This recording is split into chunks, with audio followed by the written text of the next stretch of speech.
Welcome to the Week 2 recap of the Premier League drama 2025-2026 season. Week 2 didn't simmer, it snapped. Chelsea detonated a 5-goal surge at Westham. Tottenham walked into the Etihad and switched off the champions. Arsenal fired a 5-star statement. Gyökeres at the double. Fulham clawed back after United's missed pen. And a team stole stoppage-time glory on tenure side. These are the moments that flipped the weekend. Let's get started. West Ham United versus Chelsea. London Stadium started in dream mode for the Hammers and ended like a long night.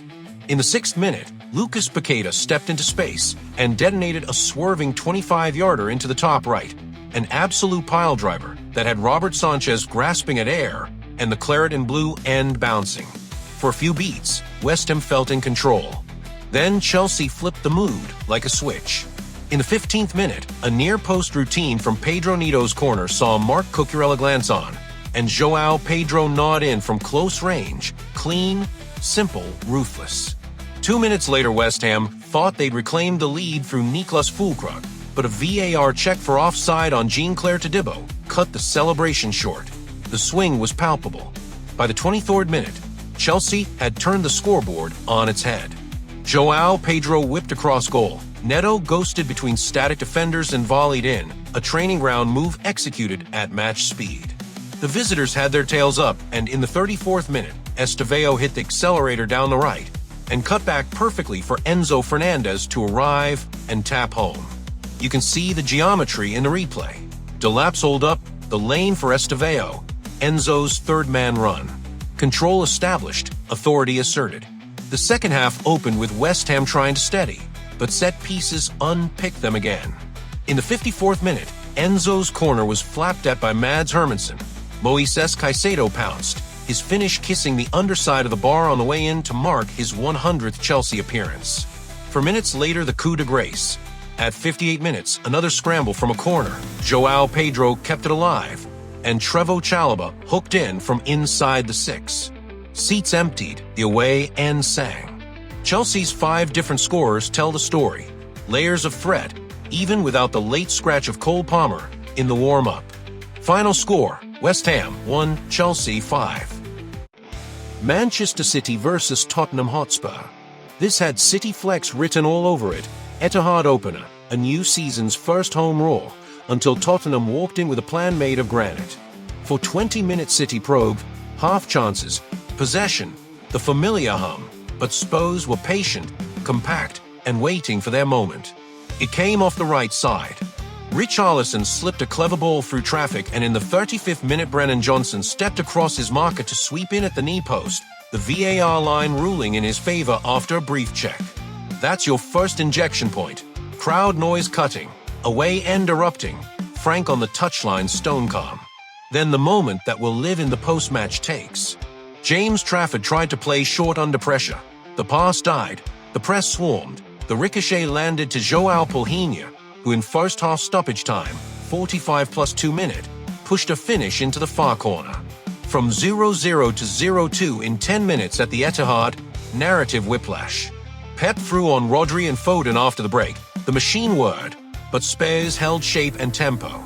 Under Thomas Frank, 2 league games, 2 wins, 2 clean sheets, Burnley 3-0 last week, City 2-0 here, and the word from the manager's mouth afterward was all about mentality and defensive detail. Final score, Manchester City 0, Tottenham Hotspur 2. Burnley versus Sunderland. Turf Moor felt tight and tense until Burnley found the pass that loosened everything. The first half was a grind. Sunderland nearly nicked it when Eliezer Mayenda stabbed from a knockdown, only for Martin Dubravka to throw out a star save. Then Kemsdine Talbai's delicate chip skidded just wide. Burnley even had the ball in the net via Lyle Foster, but the whistle plus VAR wiped it for a foul in the build-up. Goalless at the break, palpable nerves in both camps. The restart was a flamethrower. Within 2 minutes of the second half, 47 minute, Jadon Anthony tilted a give-and-go on the left, flicked a delicate touch into Josh Cullen's stride, and the midfielder curled inside the far stick. That's your slow MO angle. Cullen opens his body and just guides it home. The game paused a few minutes for a floodlight issue, odd little subplot. Then the pattern settled into what Parker wanted. control, compactness, traps in midfield. Sunderland threw on legs, pushed for the leveler, and had Burnley on strings for a spell without finding the final ball. The Clarets, best defensive unit in last season's EFL, leaned into that identity and chewed minutes. And then the clincher. In the 88th minute, Anthony sprinted clear, rounded Robin Rofes, and rolled into an empty net. 2 involvements, 2 decisive touches, job done. Post-match, Scott Parker called it humongous, and you get the sense he meant more than 3 points. He meant a tone. Opening day reality check for Sunderland, first top-flight win of the season for Burnley, and exactly the template they'll try to bottle. Final score, Burnley 2, Sunderland 0. Brentford vs. Aston Villa. A new boss, a new record signing, and a debut script that lands. In the 13th minute, Queven Kelleher went long, Igor Thiago flicked, and Dango Ouattara, straight into the 11 for his first home game, won the race, stabbed at Emi Martinez, then buried the rebound. It's the kind of goal you cut twice. First for the directness of the route, then tight on Ouattara's second swing through a crowded 6-yard box. Villa, scoreless in their last 3 league outings now, were again blunt, save for a John McGinn drive that Kelleher kicked away through traffic.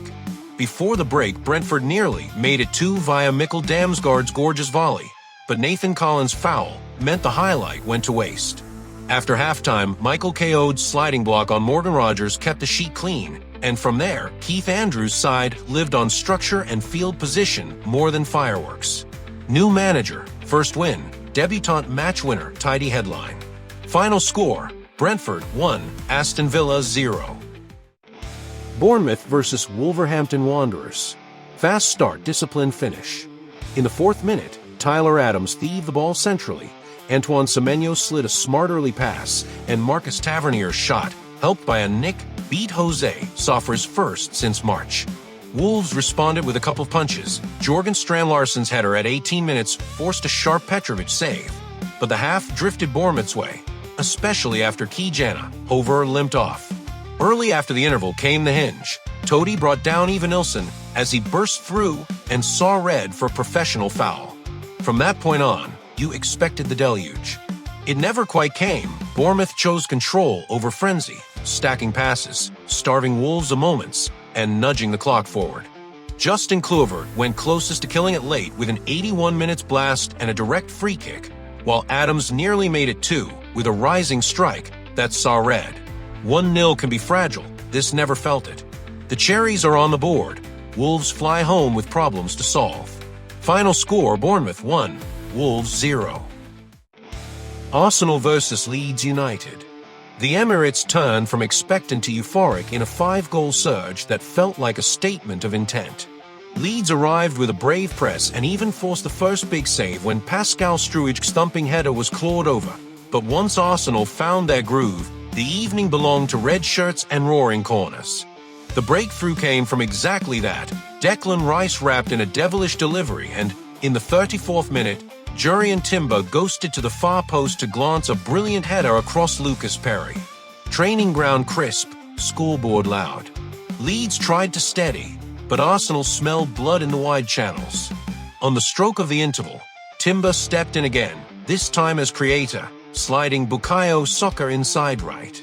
With that ruthless, inside-out trigger Sokolovs, he laced a first-time finish across Perry, and in the 45+1 minute it was 2-0 with the Emirates bouncing.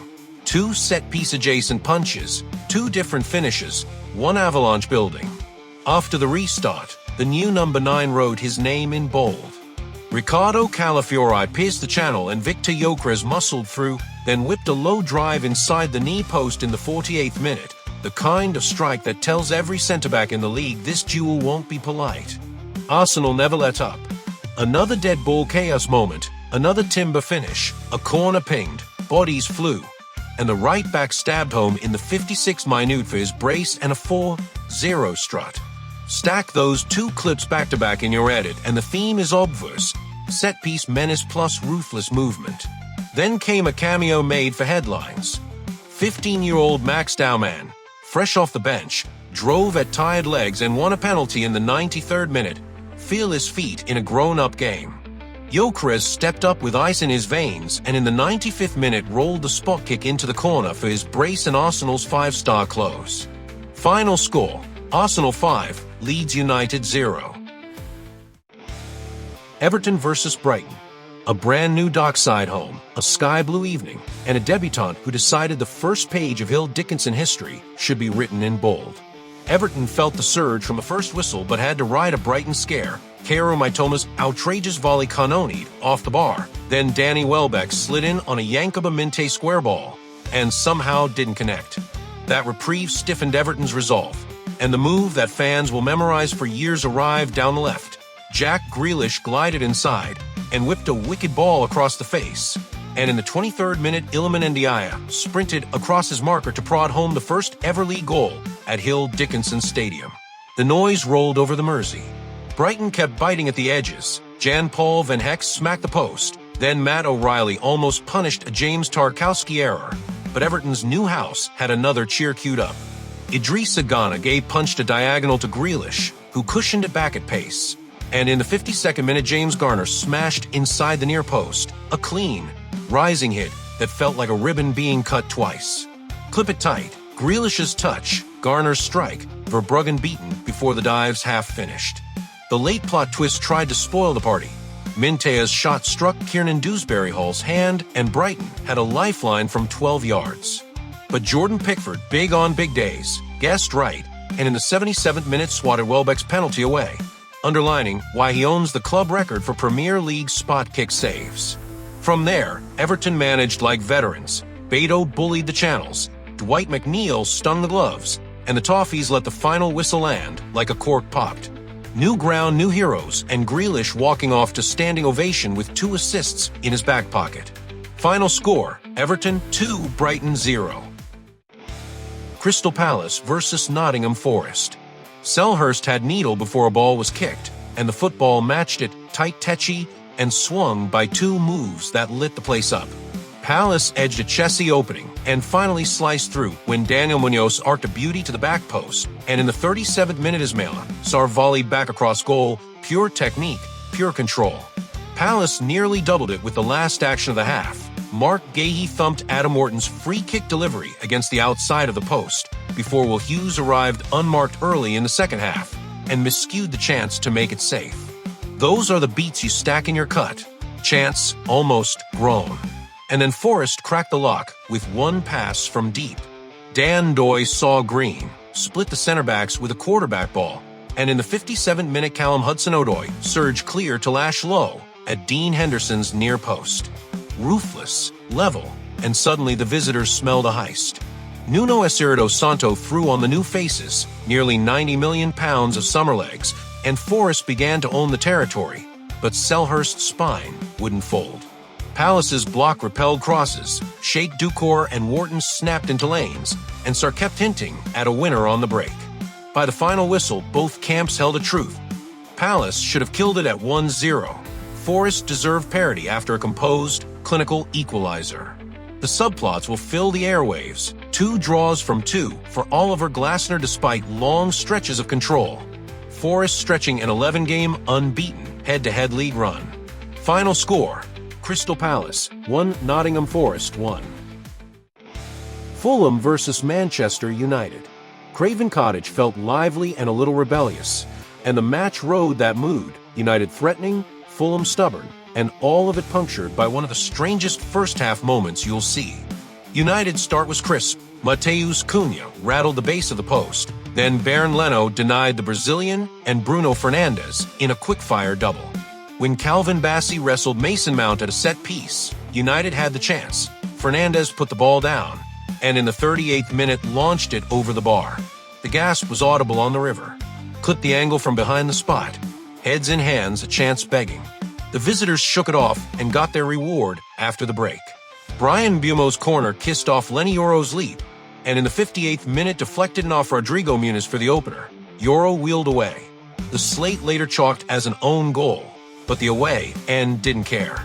Marco Silva did though, and he changed the game with 2 subs. Raul Jimenez for the fight, Emile Smith-Rowe for the dagger.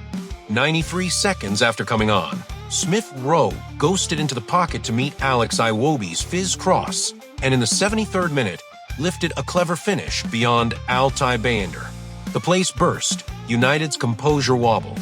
From there, it was a sprint for a winner that never quite arrived. Harry Maguire nodded inches wide, Jimenez kept pinning defenders, and Leno clawed away one last United surge. On paper, it's 2 points dropped for United, penalty squandered, lead lost. In the stands, it felt like Fulham grabbing their season by the lapels. Final score, Fulham 1, Manchester United 1. Finally, Newcastle United versus Liverpool. St. James Park was a cauldron from the opening whistle, and for half an hour Newcastle surfed the noise until Liverpool landed the first punch. In the 35th minute, Cody Gakpo teed up Ryan Gravenberch, who drove low from 20 yards. It kissed the post and beat Nick Pope for 0-1. The match then lurched on the stroke of halftime when Anthony Gordon was sent off after VAR upgraded his yellow for a reckless challenge on Virgil van Dijk. 10 men, mountain steepened. Liverpool flew from the restart and doubled it almost immediately. In the 46th minute, Hugo Ekitike met Gakpo's nudge at the edge and passed a first-time finish in off the upright, 0-2. But the 10 of Newcastle refused the script. In the 57th minute, Bruno Guimaraes attacked Tino Livermento's delivery and steered a precise header into the corner for 1-2. The volume returned, the tempo spiked, and the finale turned feral.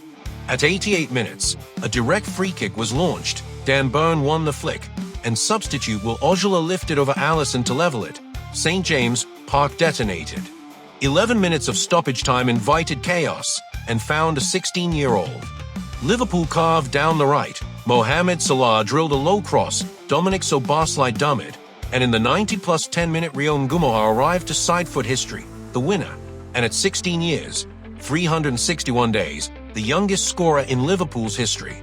Away end in rapture, home end in disbelief, a classic decided by a teenager's calm and a veteran's sleight of foot.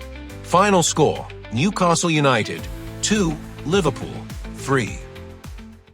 As we wrap up, 10 games, 10 storylines, one breathless weekend. Chelsea turned a London derby into a five-piece masterclass at Westham, while Tottenham walked into the Etihad and unplugged the champions.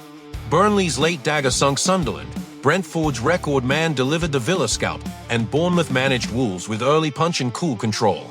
Arsenal lit up the Emirates, five-star, Gioca's grinning, before Everton christened their new dockside home with Grealish sparkle and a Pickford penalty save. Selhurst and the City Ground shared the points after two slick moves. Fulham rallied from a missed United pen to level it late, and St. James Park saved the chaos for stoppage time, Liverpool nicking it through a teenager's ice-cold finish. Your turn. Biggest statement win? Most shocking twist? Drop it below and hit subscribe for the next round of Premier League mayhem.